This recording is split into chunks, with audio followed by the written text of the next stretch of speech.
Hey everybody, it's Jake with J&K Tackle. Today I'm going to be working on some copper buzz frogs. Let's get started. Alright guys, let's get to work on some of these frogs. Now, I'm going to go through the paints real quick. The first one we've got is our base coat. This is just a white base coat that I'm going to put on. That way the colors will pop a little bit more. Second color I'm going to use is going to be the green pearl lime from J&Ks. And the second color that I'm going to use is the pearlized copper from J&Ks. And the final colors that I'm going to put on are going to be J&Ks white, pearl, and that'll go on top of the detail white. And the reason why I do that is just so I can get a little bit more of a sparkle and a shine when I do this. Now you can see that the frog's ready to go. I've got it taped up on the tail.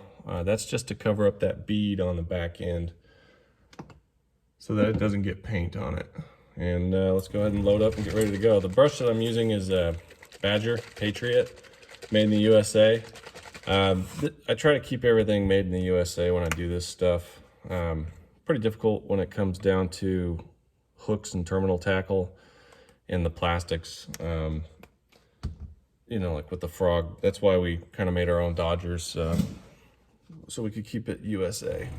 All right, let's go ahead and get started. Hopefully you guys can see. I've got the air pressure right now at about 35, and we'll go ahead and start doing our base coat.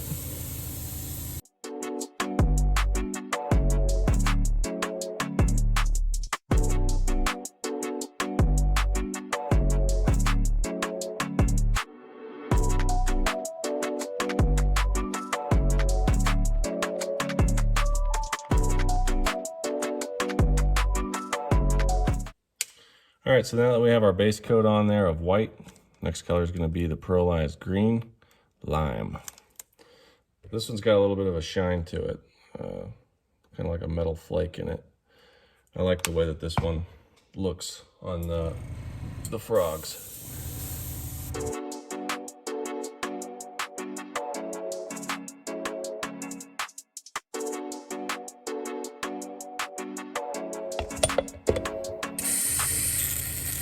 All right, we'll take a quick break, let this dry out, and then I'm gonna go ahead and wrap it up so we can use our copper. All right, guys, we're back. We've got it dried out and wrapped up. Now this wrap, I'd consider this like a shatter pattern. You can find this at, Walmart or Joann's Fabric or, online at Amazon. Go ahead and cut off a piece of that and then wrap it up. Now this one had a bunch of sparkles and stuff on it originally, so I had to wash all that off because I don't want sparkles getting stuck to everything. You can tell that I've been using this one for a while though. When you do that, that shatter pattern starts to get a little bit more narrow and actually looks pretty cool. So with the frog, we're not doing the whole frog. I'm not gonna spend a whole bunch of time making sure that everything's nice and flat with this wrap because the main focus is the top and the sides. And we don't necessarily need to get a whole bunch in the middle, but we kind of want to create that frog-like pattern.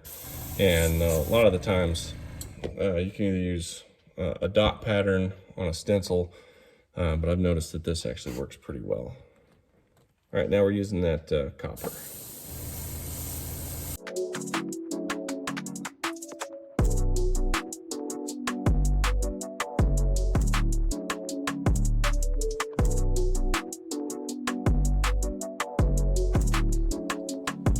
We'll go ahead and let that dry for a second.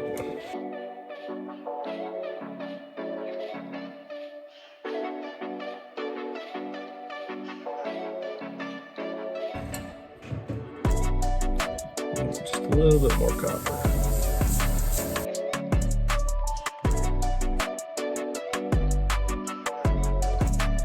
Okay, we'll let that dry for a minute. We'll unwrap it and we'll move on to the next.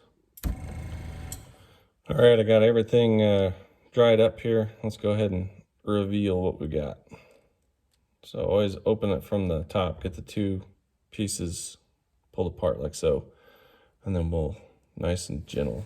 You don't want to do this while it's super hot if you air dry it. You want to let it cool down for a second, otherwise it'll just pull all that paint that you laid down off.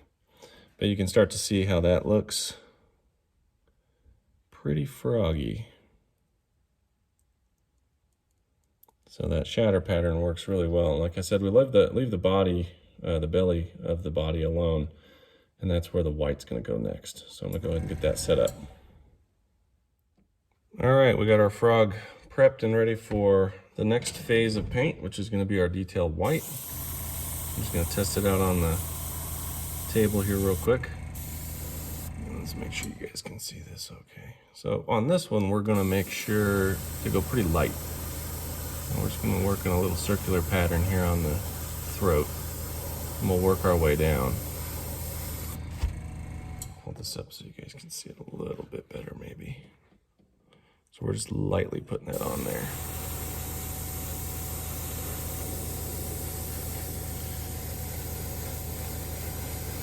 This is going to blend some of that lime green up the side of that copper belly and the copper on those ribs.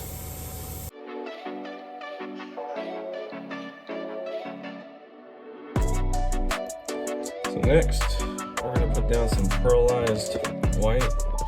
And that's a lighter white with a lot of sparkle in it. And that should help blend this white up the sides. I say ribs, but I'm just talking about these little folds on the side.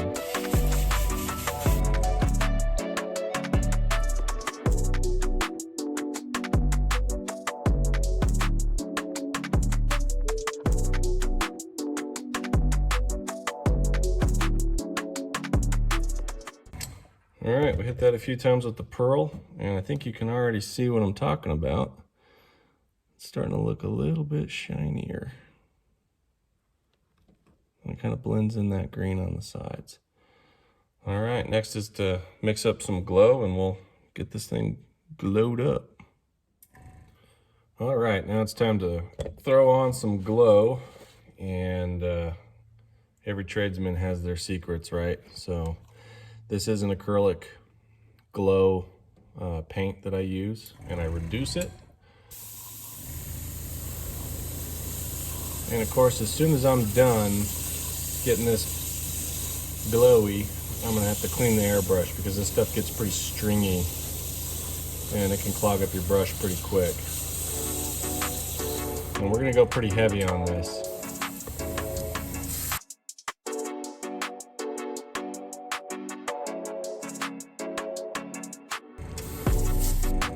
And you're probably thinking, oh man, look how milky that looks. But the good news is that when this stuff dries, it actually helps blend. Your colors will blend just a little bit better once this is dry.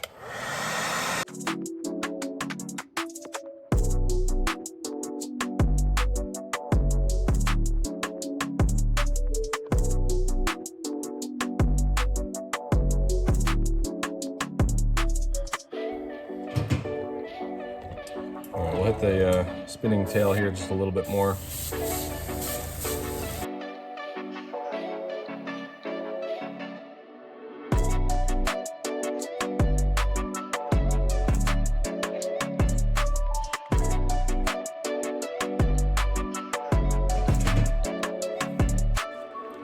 Now you can see as it's drying that glow is pretty transparent.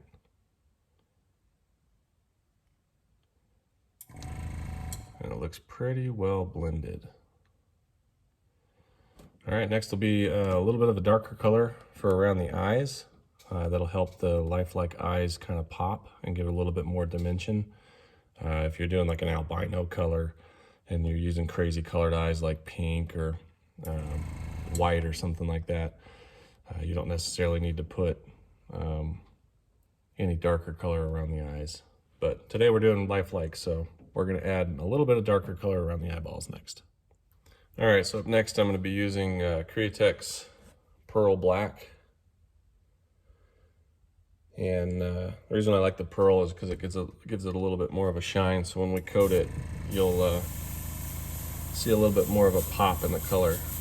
I want to test out the black real quick, and I only put 1 or 2 drops in the airbrush. We're gonna go really light around the eyes.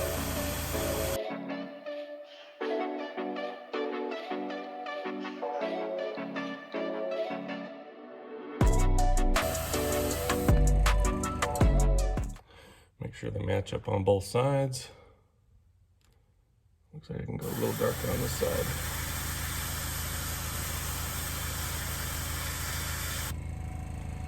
All right.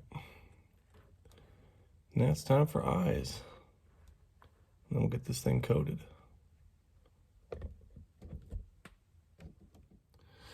All right, it's time to put the eyes on the frog. The glue that I use is Gorilla Glue. It's kind of a gel glue. Put just a tiny little drop on the eye. And you don't need much. Just a nice little drop. I've already got the X-Acto knife prepped. Now with frogs, 70% of their eyes are straight across. So with these frogs, we're gonna go straight across.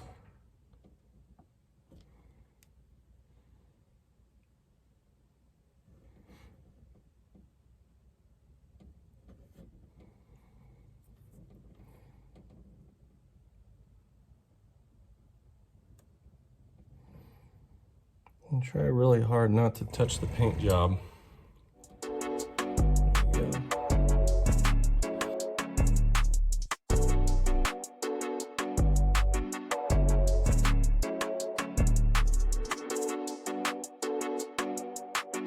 All right, let's take a look and make sure that our eyes are the same. So if we look at it directly straight on, back it up a little bit here. You can kind of see that the eyes are the same. You don't want the frog looking like it's been hit in the head. All right, next will be the fun part, UV clear coat. All right, so we let the frog sit for a few hours to make sure that the glue on the eyes has dried. You don't want to try to paint these up with a UV coat when they're a little bit wet. It can make them a little funky. So all we're gonna do is just put a little bit of this on and start painting it on. And you'll notice it's a little darker in here, but that's because I've turned off the main lights. You don't want the UV interacting with UV light, or it'll start to harden on you.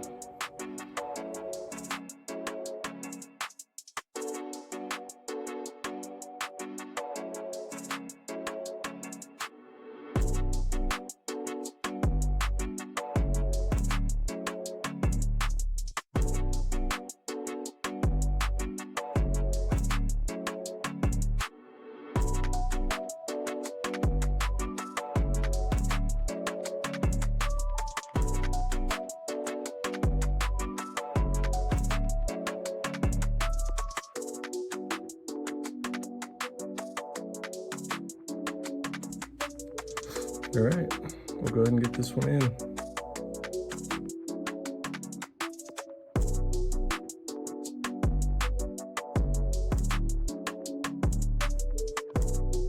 All right, and that's how it's done. I hope you guys enjoyed watching. I'll make sure to put these frogs online at jktackle.com. If you guys have any questions, feel free to reach out through Facebook, Instagram, or online at jktackle.com. Appreciate you watching. Happy fishing.